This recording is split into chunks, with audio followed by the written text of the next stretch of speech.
it's been so long since I made a video. It's been pretty crazy, got a lot of projects going on, trying to put in some extra hours to get some parts for this, but because of that I'll have a lot more stuff going on for these videos because I can finally afford some parts. So I'm going to show you how to do a couple of cheap things that'll make the inside of your car look pretty good.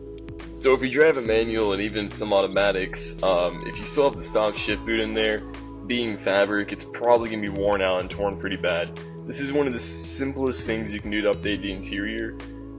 You basically can cut any fabric, or you can buy one offline to match and line up the pegs on the inside and screw it back in. Also, normally only in manuals, but some automatics will have the option also. The shift knob can make all the difference in the world. This is a what is this? A rosewood shift knob I got from Sir Shift, which I'll have it down in the description. I'm not sponsored or anything, just a really cool guy who makes handmade wood shift knobs and probably look pretty nice in here, and so far I've really liked it. The extra leverage actually really helps because for whatever reason Miata gearboxes are really tough to shift, so extra leverage helps. So it gives a little more practicality and also looks a lot better than that cheap eBay one I had in there.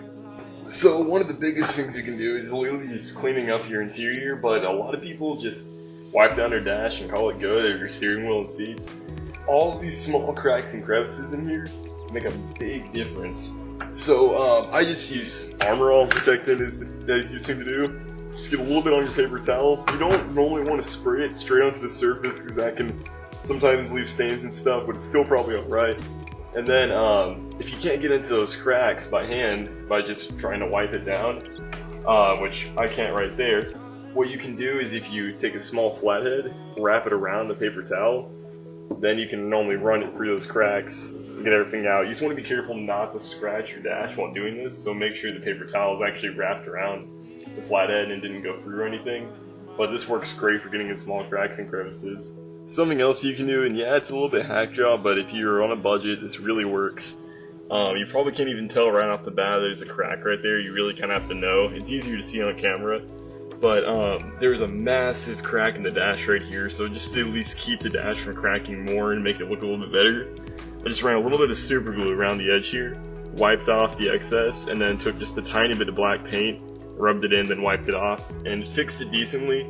If you don't want to mess with all that, you could always just throw a decal over it or something like that, especially if it's on the glove box. It has a big crack here, which I fixed with super glue again. I just put it on the back of it, pressed it together, and it actually looks really good. But if you still can see a crack or you don't want to mess with all that, just throw a decal over it and call it good. Now the last one, this is kind of one of the bigger ones, is small labels and panels like this. As you can see, this is straight up destroyed. You could always try vinyl wrapping something like that. It really depends on the panel and the shape of how difficult it is. This wasn't too bad. It was maybe like 30 or 40 bucks. I went in and picked up a new panel. I'm going to pop that in really quick.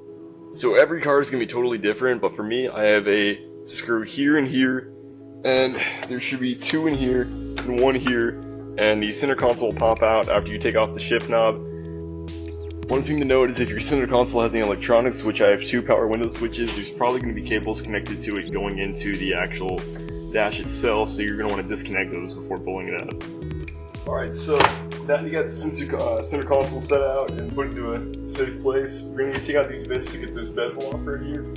So these should just pop right out. What I normally do is if you just grab a zip tie, which you should always have laying around, and you just need something to pull it through, so I just use this, which can open and close, and you can bend it different ways and everything to make it easy to get into there. So then you're going to want to feed this diagonally, so from one side to the other like that.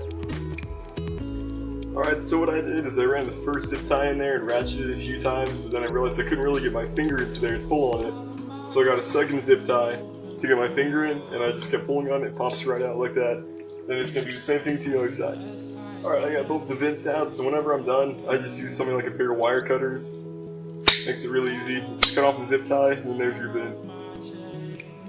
Now if you can, this is pretty much the perfect time to go ahead and clean out your vents and stuff also. You can do it with or without the bezel on, whichever you want to do first, but go ahead and clean out the vents while you have everything off. Alright, so now that I got all the vents cleaned out and the vents off, now this panel is going to have two screws on each side, and I'm going to take out really quick. Alright, so this knob right here just pulls right off. I got the screws off on each side. Now there's a very, very small screw under each one of these sliders I'm taking off really quick, and then these will slide off.